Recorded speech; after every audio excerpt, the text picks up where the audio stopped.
चलित वर्ष हब मोट 4टी पराग और ग्रहण एथिमध्यरु 2टी आंशिक सूर्य पराग एवं 2टी पूर्ण चंद्र ग्रहण किंतु एथिमध्यरु केवल गोटे पूर्ण चंद्र ग्रहण भारतरु देखि हब।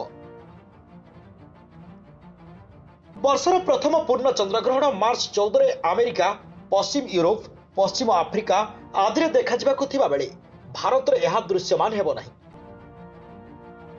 सेहीपरि आंशिक सूर्य पराग मार्च 29 रे हेउथबा बेले भारत को मध्य दृश्यमान हेबनी। हेले चंद्र ग्रहण सेप्टेम्बर 7 तारिख राति 8:58 रु राति 2:25 पर्यंत भारत सह एशियार अन्य किछि देशर किछि अंशरे दृश्यमान हब।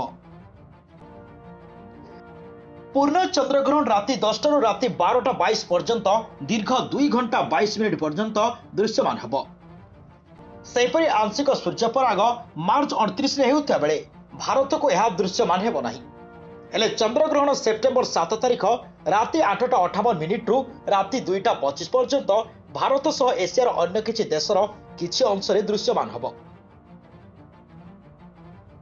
पूर्ण चंद्र ग्रहण राति 10 रु राति 12:22 पर्यंत दीर्घ 2 घंटा 22 मिनिट धरि दृश्यमान हब।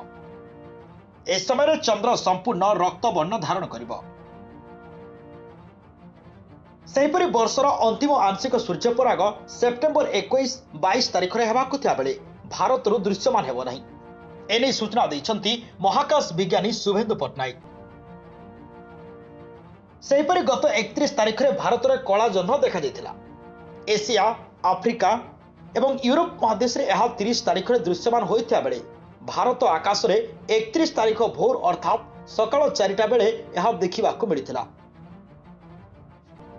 कलाजन्न कथा कहले मनरे अनेक कौतूहल, रोमांच एवं द्वंद्व सृष्टि होता है। साधारणतः गोटे मासरे 2-2 थर अमावास्या पड़े यह दृश्यमान होता है।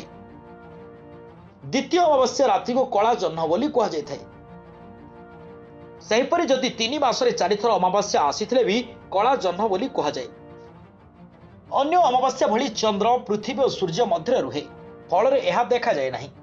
चंद्रग्रहण भली कौनसी प्रभाव पकाएनी, किंतु गोटे मासरे 2टी अमावास्या आसुथिबारु एहार गुरुत्व किछिटा बढ़ी जाए।